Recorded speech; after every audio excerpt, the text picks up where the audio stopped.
Genjutsu, pound for pound, the strongest type of jutsu in Naruto that in the early days of Naruto appeared that it was going to play a massive role in the plot of Naruto, slowly throughout the plot of Naruto faded into obscurity, with things like taijutsu and ninjutsu taking the real stage, with Genjutsu only ever really coming up when the Sharingan was being talked about. Now, is this because Genjutsu only exists amongst the Uchihas? Or because as a concept, if it existed very commonly in the Naruto universe, it would be too broken to allow the plot to move forward? Well, actually, the subject of today's video encapsulates both of these ideas perfectly, because today we're talking about Kagami Uchiha and Shisui Uchiha and Obito Uchiha and how they're related to each other. See, for as long as the Uchiha clan has existed, their family lineage lines have been very confusing, and being wiped off the map by Itachi and Obito certainly didn't help that. And therefore, one of the most prevalent questions that's floated around the Uchiha clan for a long time is, where was Obito's family? Did Obito simply decide to kill his own family, much like Itachi, simply because they didn't come looking for him after he got crushed by rocks? Was the hurt he felt from Kakashi killing Rin so great he decided to vent it onto his own family? Or was Obito an orphan with nobody in the Uchiha clan to kill that was related to him? Well, there's a couple of loose and spread about clues throughout the Naruto universe that point us in the direction that Obito's family might have been a lot more powerful than we might have guessed. In fact, these clues point us in the direction that not only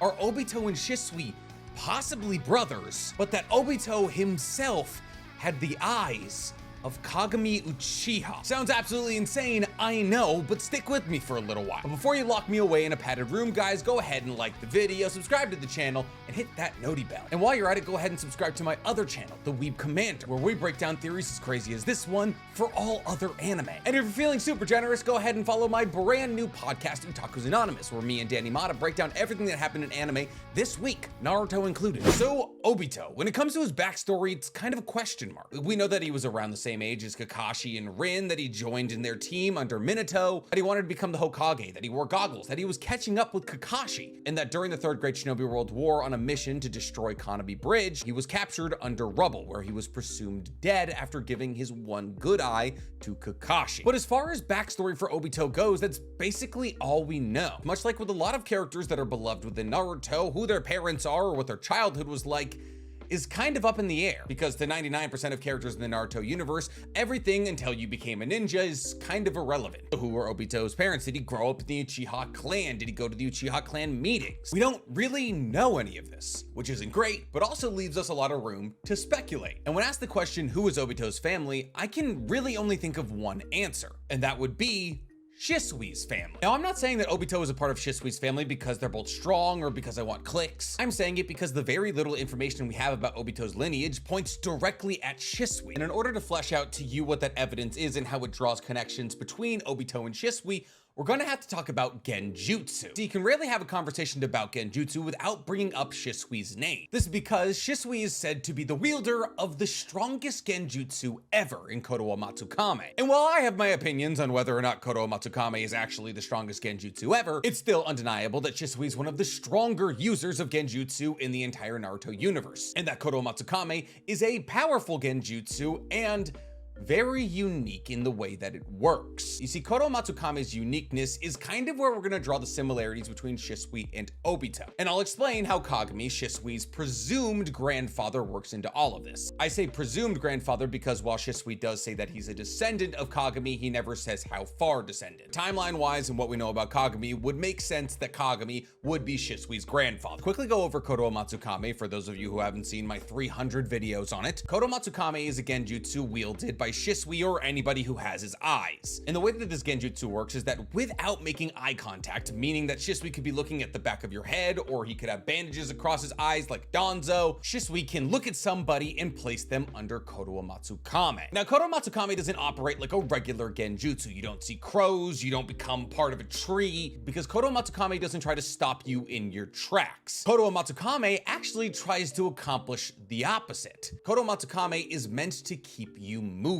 but moving in a different way than you were before. See, Kotoamatsukami is essentially a brainwashing technique, where the wielder of Kotoamatsukami is able to manipulate your memories or your personality to change you into the person they want you to be. And then that person will continue to go on fighting for an enemy village or leading an enemy village. And truly, the most powerful part of Kotoamatsukami is the fact that the person being placed under it never notices. It's simply one day their personality or demeanor is different. Now, this is powerful for a couple of reasons. One, all you have to do is see somebody, not make eye contact with them like Tsukiyomi, and not sing for them like the demonic chant Toad illusion that Jiraiya uses. All you need to do to pull off this Genjutsu is see somebody. Now, of course, anybody with a Byakugan or the ability to sense chakra networks can simply break that person out of your Kotoamatsukami Genjutsu by placing a hand on them and disrupting their chakra network like it's just a regular Genjutsu, and it's got a 10-year cooldown for Shisui, only 3 days for Danzo, but you know, still most powerful Genjutsu. For a long time, it was believed that Shisui and the people that got a hold of his eyeballs were the only people who could use Kotoamatsukami. And that is, of course, until we found out about the true story of the Hidden Blood Mist Village in Yagura. See, what we didn't know for the first probably 2/3 of Naruto is that the Hidden Blood Mist Village wasn't supposed to be as violent as it was. Madara, long before Obito even came into his life, was controlling the Hidden Mist Village as a puppet Kage for years, ruling with an iron fist over the relatively weak village, allowing Madara to create a clear and obvious bad guy in the overworld to allow him to operate in the underworld. However, after Madara could no longer move around willingly, he passed the torch of manipulating the Hidden Mist Village to Obito. And Obito was incredibly zealous to pick up that torch because Madara had orchestrated Obito watching Hidden Mist Shinobi, forcing Kakashi to kill Rin. Because of this, Obito had a grudge against the Hidden Mist Village. And therefore, Obito led the Hidden Mist Village much more violently than Madara. But he didn't do this by kicking down the front door and becoming the Mizukage. He did it by trumping up the bloodlust of the current Mizukage. Now, that current Mizukage was Yagura, the perfect Jinchuriki of Isobu, the Three Tails. And Yagura had grown up in the Blood Mist Village, created by the third Mizukage and Madara. So Yagura was already a combatant, violent soul. However, Obito used a Genjutsu on Yagura, a mind-washing Genjutsu. However, all Obito changed about Yagura was his bloodlust. And by making Yagura more violent, the Blood Mist Village became an even worse place to be, creating people like the Demon of the Blood Mist, Zabuza, and hundreds if not thousands of missing nin like Kisame. But what is this Genjutsu? How did Obito get his hands on it? For all intents and purposes, it sounds to operate exactly the same as Kotoamatsukami, except for a couple of very key differences. See, this mind-washing Genjutsu that Obito has his hands on killed Yagura. I mean, it didn't actually kill Yagura. Let me explain. See, Obito placed Yagura under this Genjutsu, and for years, Yagura operated under the effects of this Genjutsu. However, after being broken out of the Genjutsu many years later, the shock of being broke out of the Genjutsu quite literally killed Yagura. Not immediately, but it put him in a critical state. The shock of being broken out of this brainwashing technique was so great that it permanently put an end to the life of the person being placed under the Genjutsu. This isn't the case for Kotoamatsukami. We've seen Kotoamatsukami be used on people like Mifune. However, after being placed under Kotoamatsukami by Danzo, Mifune simply needed to be broken out of it, and he was fine. Now, there's a lot of variables here. Mifune wasn't under the control of Kotoamatsukami for nearly as long as Yagura was under the control of Obito. You could absolutely make the argument that killing the person you're placing under Genjutsu here is actually a big detractor because it brings way more attention. But if you look at it from the standpoint of how somebody like Danzo would look at it, essentially with the way that Obito's Genjutsu works, if anybody ever finds out the person you placed under Genjutsu was under Genjutsu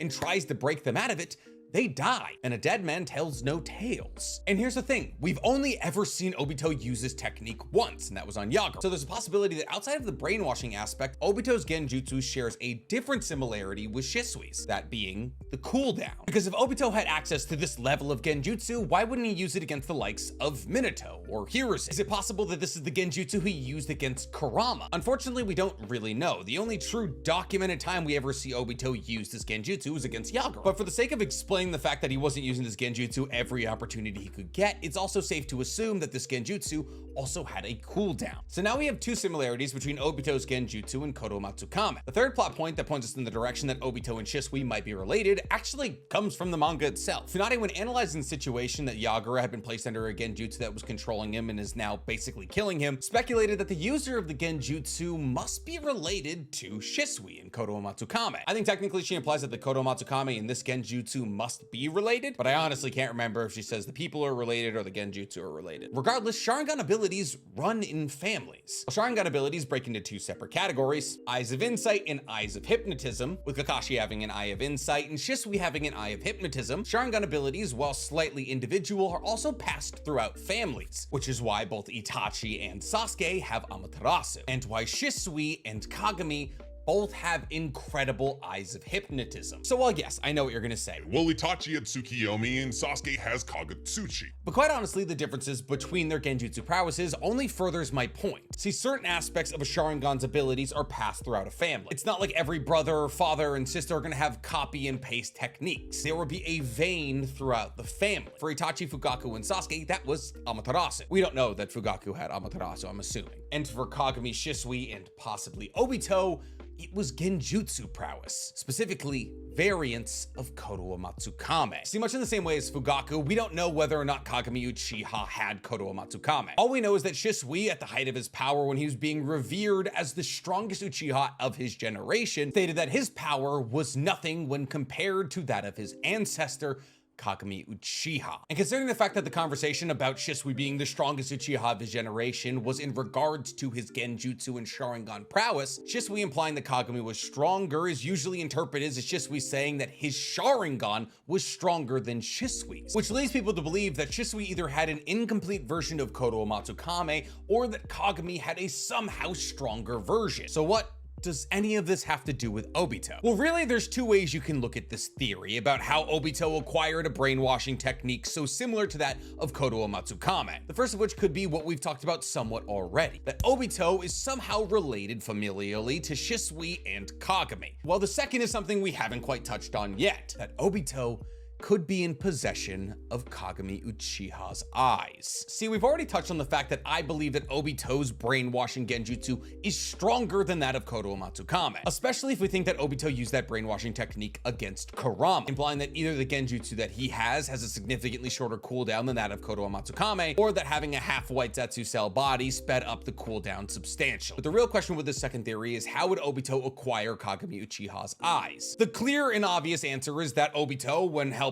in the Uchiha massacre, killed Kagami Uchiha and stole his eyes. And while that would be a really good way he could do it, unfortunately Kagami Uchiha died at 25. We learned that in the 4th data book. And considering the fact that Kagami Uchiha was around the same age as Hiruzen, because they both worked on the protection detail for Tobirama in the First Great Shinobi World War, that would most likely imply that Kagami died in the First Great Shinobi World War. Obviously after he had a kid, because Shisui had to come from somewhere. So not a great start to the theory, but if Kagami Uchiha's Sharingan prowess was said to be greater than that of Shisui, who is a dual Mangekyo Sharingan wielder, it's relatively obvious to assume that Kagami himself was also a DMS wielder, and that after Kagami's death, his dual Mangekyo Sharingan were extracted, in hopes that one day his son would awaken a Mangekyo Sharingan and be able to use his father's Mangekyo Sharingan to give himself eternal Mangekyo Sharingan. Now that obviously would have to be done by the Uchiha clan. There's also the possibility that somebody else stole Kagami's eyes. That person would be the person who was largely responsible for the First Great Shinobi World War happening in the first place,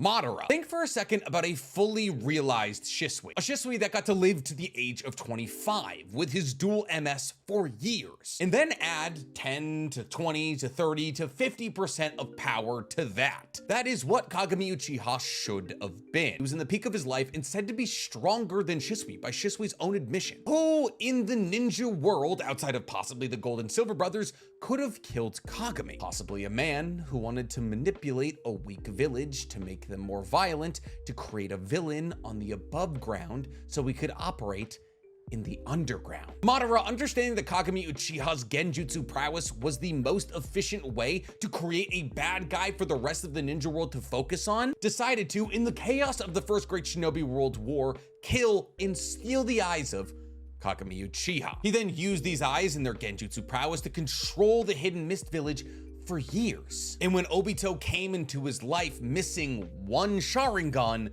the Sharingan he replaced the Sharingan that was now on Kakashi's face with was Kagami Uchiha's, giving Obito access to a stronger version of Kotoamatsukami. And while that theory is a lot of fun, I tend to lean closer to the first idea, that Obito and Shisui are related, for a couple of reasons actually. The first reason is the Uchiha clan massacre. Obito is about 9 years older than Shisui, which would still make him significantly too young to have any overlap with Kagami, but it's a possibility that Obito and Shisui knew of each other, or even were close. I mean, they couldn't have been too close. Obito died died when he was 12 or 13, which would only make Shisui about 4 years old. But as far as we know, within the confines of this theory, by the time the Uchiha massacre rolled around, everybody that was related to Obito was gone. Kagami had been gone for decades, and Shisui, the last remaining bastion of relation for Obito in Konoha, had been killed by Konoha, and therefore, of course, Obito would help in the Uchiha clan massacre. But that's kind of a stretch because it's ignoring the fact that Obito has parents who very much could have still been alive. The real meat, the true thing I'm actually interested in discussing right now, revolves around Obito, Danzo, and Sasuke. See, when Sasuke hunted down and sort of killed Danzo, Obito took Danzo's corpse, hoping to extract the Kotoamatsukami from Danzo's face. However, Danzo, being the petty king that he is, pulled out the Kotoamatsukami and crushed it in his hand. Now, while it might seem obvious that Obito would want the Kotoamatsukami because it's incredibly powerful, and he should be able to use it with a reduced cooldown rate. he already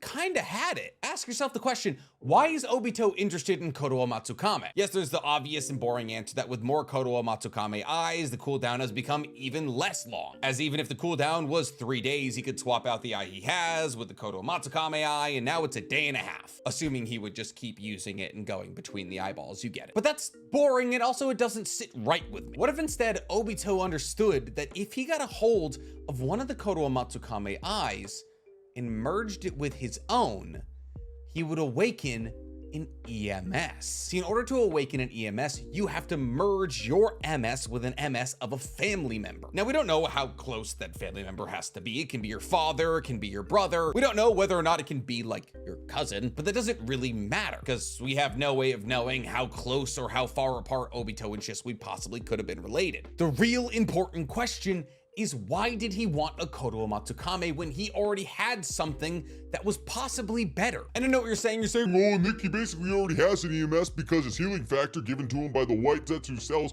heals his eyes before any damage is done to them, which is how he's able to spam his MS ability all the time. EMS brings a lot more to the table than just the ability to use your abilities over and over again. It also makes the abilities that you're using significantly stronger, less painful to use, and possibly in the cases of a dual EMS wielder, access to a full Susanoo. Because I'll freely admit that this video is based off an email I got while on vacation. I mean, obviously I did a bunch of research and I'm beautiful minding it all together, but another email I got asked if we think only people with dual EMS are able to make fully formed Susanoos, and it's stuck in my head. Think about it, we've never seen anybody without dual EMS use a fully formed Susanoo. Indra and Hagoromo don't count, their last name is Otsutsuki. Regardless, back to Obito. So Obito is interested in Danzo knowing that he had the Kotoamatsukami eye in order to awaken EMS in himself and make himself all that much more power. It's also a possibility that by merging these eyes, he would significantly reduce the cooldown of this brainwashing ability that he had. So in the end, did Danzo actually save the day? Honestly, in the face of no evidence of the contrary,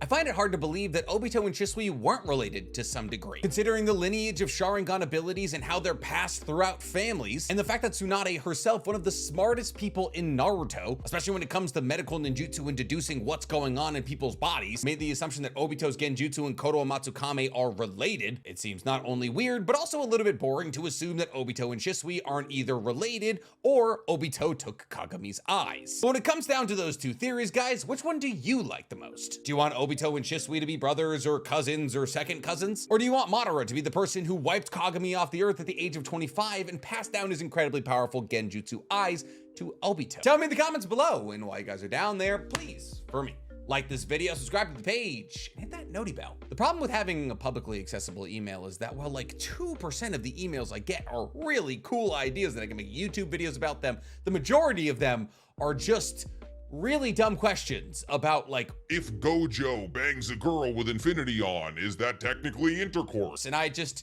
have to keep going through the emails to find the good ones. Please stop sending me stupid things.